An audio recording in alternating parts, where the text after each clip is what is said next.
ఒకప్పుడు ఒక మేఘాల వెనుక దాగిన మాంత్రిక రాజ్యంలో ఎలారా అనే చిన్న రాజకుమార్తె ఉండేది.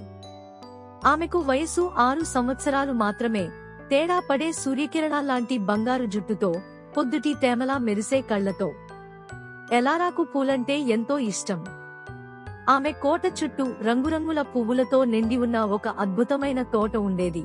చెర్రీలా ఎర్రని రోజాలు, మంచుతునకల్లా తెల్లగా ఉన్న డైసీలు, పింక్ పామ్లా ఉన్న ట్యూలిప్స్, స్వీట్రీన్స్ వాసన వచ్చే లావెండర్లు. కాని ఆ తోటలో ఒక చోట, చంద్రకాంతి తోట, కెళ్లడాన్ని రాజ్యమంతా నిషేధించేది. ఆ తోట వెనుక ఉన్న వెండిపటల గేట్ తాళం వేసి ఉండేది. రాజు రోవన్ చెప్పినట్టు ఒక నక్షత్రం ఆ తోటలో పడినప్పటి నుండి అది మాంత్రికంగా మారిపోయిందట. అయితే ఎలారా సాధారణ అమ్మాయి కాదు. ఆమె మనస్సు ప్రేమతో, ఆశ్చర్యంతో నిండిపోయింది. ఒకరోజు తన పిల్లి విస్కర్స్ తో కలిసి తోటలో ఆడుతూ, ఓ మృదువైన గాలి వీస్తోంది.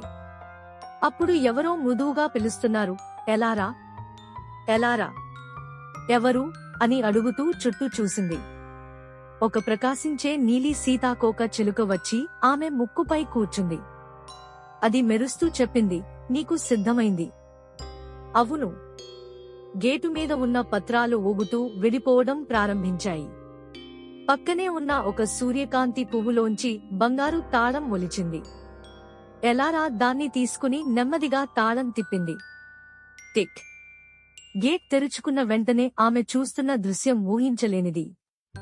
ఆ చంద్రకాంతి తోటలో మెరుస్తూ ఉండే పువ్వులు, వాయువుతో సంగీతం వలె మృదువుగా పలికే పెటల్స్, వెండి ఆకుల మాదిరిగా మెరిసే చెట్లు. మధ్యలో ఒక ప్రకాశించే చెట్టు, దానిపై ఒక ముఖం. స్వాగతం, రాజకుమార్తె ఎలారా, అంది ఆ చెట్టు మృదువుగా. నీవు దయామేత యొక్క మంత్రాన్ని విడుదల చేశావు. ఎలారా ఆశ్చర్యంతో అడిగింది, అది ఏంటి? ప్రతి 100 ఏళ్లకి ఒకమైన మనస్సు ఉన్న చిన్నారి వస్తాడు. ఈసారి అది నీవు, అని చెట్టు నవ్వింది. ఆ చెట్టు నుండి ప్రకాశించే పెట్టెలు వెలువడి ఎలారాకి చంద్రపువ్వులతో చేసిన కిరీటం పెట్టాయి. నీవు ఇప్పుడు తోట రక్షకురాలివి అంటూ పాట పాడుతూ ఫెయిరీలు తేలుతూ అన్నారు. నీ నవ్వుతో పువ్వులు విరుస్తాయి. నీ ప్రేమతో ఈ తోట సజీవంగా ఉంటుంది. ఆ రోజు మొత్తం ఎలారా పువ్వుల పేర్లు నేర్చుకుంటూ, ఫెయిరీలతో నాట్యం చేస్తూ, చెట్టుతో కలిసి నిద్రలేమి పడ్డ బొమ్మల బొద్దింకలకి కథలు చెబుతూ గడిపింది.